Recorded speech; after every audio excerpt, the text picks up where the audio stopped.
Hey, what's up guys? It's Exmer talking to you here, and today I wanna talk about what's next.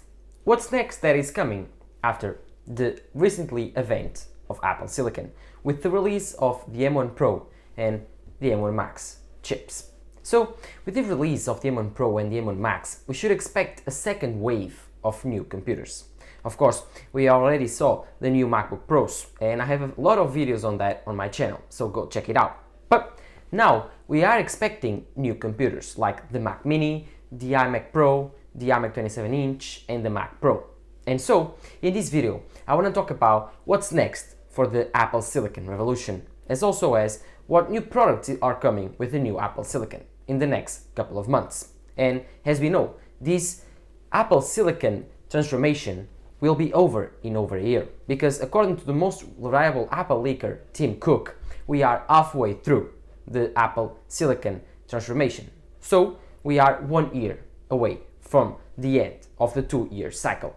So before I get into these amazing new products that are coming in the future, roll the intro.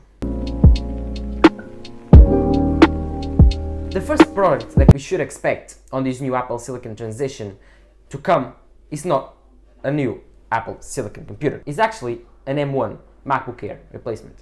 So the M1 MacBook Air was released last year, around the same time, November timeline. So it's 1 year old right now. And Apple is working on updating their best seller, the M1 MacBook Air, as also as probably the M1 Mac Mini and the M1 MacBook Pro. The M2 MacBook Air, as it has been called, will feature a completely new redesign. According to John Prosser, the design of the tapered chassis will be thrown to the trash, and this iconic design will be replaced by a non-tapered design. A very thin one, but not tapered, like you can see on these renders that he released last year and even updated this year. So in these renders you can see that there's multiple colors, because this MacBook Air will be available in multiple colors, just like the M1 iMac was, and it will have a non-tapered design. Also, the keys will be white, and he's expecting it to have white bezels, and that's kind of strange, because let me tell you, white bezels with the notch. Yes, the notch is coming to the M2 MacBook Air. It's strange, because when you're watching content, the notch will always cut into your display. So, in my opinion, it got that part wrong, and it will have black bezels like other laptops, but it will have the notch. Yes, we will see a notch on this computer, and why? Because we will see smaller bezels, and we will have the same treatment to the display as we got to the M1 Pro and M1 Max MacBook Pros. So, we will see a notch. Also, to the display too, there will be a new mini LED display on this computer. So Apple is getting rid of all of the LCD displays on their lineups and trying to replace them with mini LED. So it's quite impressive that Apple will fit in this cheaper design a mini LED display with no promotion, of course, because this is a MacBook Air, not a MacBook Pro. But anyway, they will feature mini LED designs and mini LED technology on a cheaper computer, and that's incredibly awesome, and I can't wait to see what will Apple do to price it out, like $1,100, $900, $1,000, I'm not sure. But this M2 MacBook Air will have a mini LED display with a notch. It will have a very, very thin design that will accommodate 2 USB 4 ports with Thunderbolt 4, of course, and an headphone jack and MagSafe. Yes, MagSafe is coming back to the Mac lineup. They started first on the M1 Pro and M1 Max MacBook Pros, and they're giving it to the new M2 MacBook Air. The MagSafe is incredible, let me tell you, and it's insane. It will probably also fast charge like this MacBook Pros, but it will have to come with a bigger adapter, and you will have to probably buy it separately because this is a cheaper computer. So again, you'll have to buy it separately, but you will have the ability to fast charge if you want to. Then was the M2 chip. This M2 MacBook Air will come with the M2 chip. This M2 chip will be based on the A16 architecture, probably, or the A15, I'm not sure, because Apple will probably start unveiling this architecture around the March timeline. So the M2 MacBook Air will probably, in my opinion, come around this timeline, where Apple normally launches consumer type products. So this M2 MacBook Air would be fun to see around that timeline, and with that, I think that if they come in that timeline, it will have an A15 chip architecture, because it's too soon to Apple to unveil their new A16 architecture type, like the 4nm process. But again, if Apple decides to unveil it on WWDC, I believe that it's more likely that Apple will unveil it first on the M2 MacBook Air, their new 4nm process. So let's see what happens. Otherwise, I'm very excited for this M2 MacBook Air with better I/O than the current M2 MacBook Air, slimmer design, new fun colors, new amazing mini LED display, and of course everything else that comes with it, which is smaller bezels and a notch.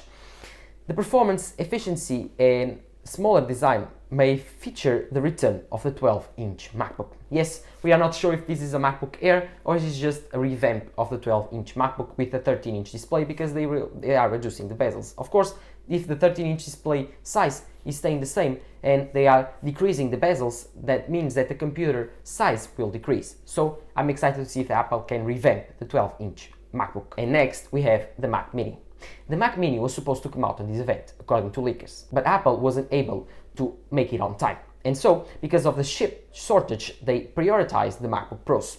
And now we have only the M1 Pro MacBook Pros and the M1 Max MacBook Pros. But Apple released 2 chips, so they released actually 4 computers. So it's very impressive that Apple didn't release the M1 Pro and M1 Max Mac Mini, because now they will have 6 computers, and that would be too much to unveil on an event. But again, I believe that M1 Pro and M1 Max Mac Mini will come out together with the M1 Pro and M1 Max iMac 27-inch. So this M1 Pro and M1 Max Mac Mini will be a cost-effective way to get your hands on these chips. So in my opinion, it won't start at $1,100. That's too good to be true. In my opinion, they will start around $1,500. So, and you will see amazing performances with the M1. It won't have the bin version, just will have started probably the Pro, M1 Pro version, the normal one, and then go for the M1 Max. I don't think that Apple wants too much complexity on that lineup. And then you will have a new redesign. This M1 Mac Mini will feature the design that John Prosser talked about, with probably the retro chassis going back to the old first generation Mac Mini. And I think it's kind of beautiful, and it's kind of different to know that the Mac Mini is being redesigned for the second time in its history. So again, I'm excited to see what will happen on the Mac Mini, expecting it around the March timeline too, where Apple will have their normal March event, or April if they decide to move the April event to March or the March event to April. I'm not sure. But again, last year they delayed their events for 1 month because of the delays on their supply chain, but that's not important right now. Around March, April timeline, expect this computer together with the iMac 27-inch. Yes, the iMac 27-inch will feature the M1 Pro and M1 Max. It has been rumored that this computer will have the same screen size, the 27-inch, but it will have ProMotion mini LED technology. Yes, I couldn't be more excited to feature a 27-inch ProMotion mini LED technology. But I will be certainly going to an Apple store to try it out on person, because a 27-inch size display is huge, and having ProMotion and 5K resolution and mini LED, it's insane. And I can't wait to see what happens and what my eyes react to, because that's even better than the current Pro Display XDRs. So again, this 5K iMac is insane, and of course it will feature the M1 Pro and M1 Max. Dylan TKT is also talking about the fact that we could see another variant, but is not sure if it's true or not. But this other variant could be the iMac Pro, probably the same design as the iMac 27-inch, with a probably proer color, so a space gray color, and of course the new maxed out M1 Max, which are probably the 4 M1 Max joined together for the Mac Pro, or the 2 M1 Maxes. So Apple will puzzle up this chip and to try to make even more powerful chips on better cooled designs. So again, expect an iMac 27-inch and an iMac Pro. I don't know if Apple will release both of them, or will probably release only one and call the 27-inch iMac the iMac Pro. I'm not sure. Let's see what happens around March timeline too. So I believe that Apple will release these 3 computers together, the M1 Pro and M1 Max Mac Mini, and the M1 Pro and M1 Max iMac 27-inch / iMac Pro. Of course, there's one more computer left, and I believe that Apple will use this time to unveil their Mac Pro with other names in the end of the transition. So expect it on the end of next year, when Apple finally ends their Intel transition to Apple Silicon, which will be around the November-October timeline of 2022.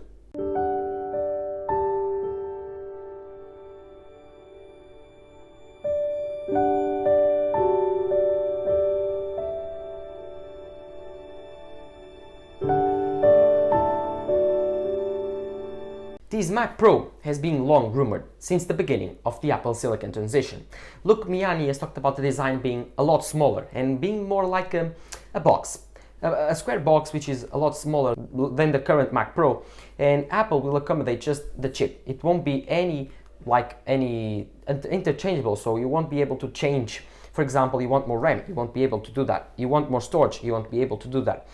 But the thing is, I believe that Apple looks at the Mac Pro in a different way. So I think they will have some type of upgradability, so you can add a little bit more storage if you want to. I don't believe that Apple will touch on the RAM because that's soldered right now with the chip. It's an ARM architecture, so it's very difficult to add more RAM without adding more chips. So in a way, I think that Apple will probably have the upgradability at the end of the product line. So for example, if you want to buy, I don't know, maybe one M1 Max on your Mac Pro, so you will be able to have two M1 Maxes, for example.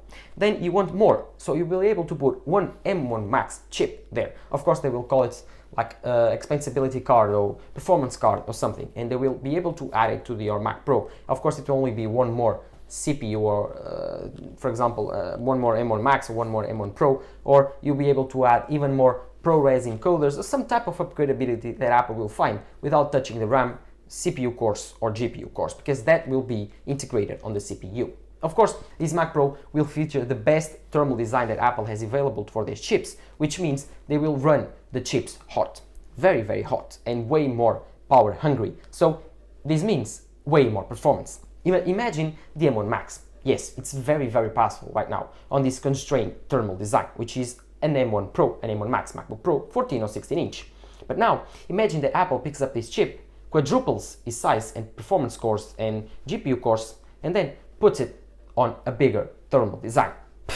The performance from that chip must be like frightening for AMD and Intel, and I can't wait to see what happens. Of course, we will still need to wait one more year to see what will Apple unveil with that computer, but that's the most exciting product after these M1 MacBook Pros, because the MacBook Pros, like, they were the more exciting product for me because of the redesign, and I needed one. But now for the Mac Pro, it's just out of a pure interest, because I won't buy one, of course, but I can't wait to see YouTubers like Luke Miani or Max Tech testing it out and being mind blown by the performance of this amazing, stupidly expensive computer. Because yes, I believe that it will start around $5,000 to $6,000. No, it will not go to $50,000 like the old Mac Pro, but it will probably go until like 12,000 or something. It will be very, very expensive. And of course, together with this Mac Pro, I'm expecting Apple to refresh the Pro Display XDR with Apple Silicon. Of course, yes, what are you saying? Apple Silicon or Pro Display XDR? Yes, of course, they need a Pro Motion controller. So I believe that they will probably put an A12, A13, A15, I don't know, a very small chip that's not very power hungry and not very hot in the Pro Display XDR. And they will have Pro Motion technology, 6K or even 8K resolution, and it will be the 32-inch display with probably the same design. And it will be mini LED. Right now it isn't, but it will be mini LED in the future. So I couldn't be more excited. And of course, there's talks that Apple is working on a cheaper display to go with the MacBook Pros and the Mac Mini, but I'm not sure when it will come out. Leaks, I have been talking about that, but it's not sure if it will happen. So like, I won't expect it, and if it comes out, I'll be very happy.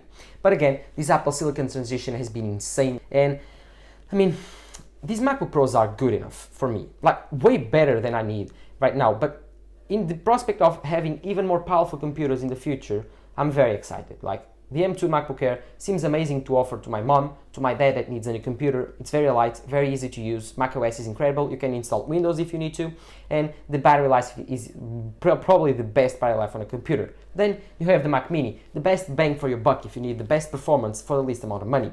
Then you have the iMac, which is the best all-in-one computer I've ever used, and right now in the market too. So again, if Apple decides to make an iMac Pro of that, imagine the performance and the amazing display we could get for just around $3,000, $4,000, $5,000, even $6,000. And then finally, you have the beast mode of Apple Silicon, which is the Mac Pro, and that's what MKBHD and other big YouTubers are waiting for, and of course, I am too, because I can see the faces of Intel fans and AMD fans, or even Windows and PC fans when they see the amazing performance of the Mac Pro. But what are your thoughts on this Apple Silicon transition? What are you expecting? What are you most excited to come out in the next year that is left on this Apple Silicon transition? Don't forget to leave that on the comments down below. And while you're there, don't forget to leave a like, subscribe to my channel. Thank you, we are growing, and I couldn't be more excited for the future. And of course, while you're there, follow my social networks, Twitter and Instagram. This was Summer talking to you here. Bye.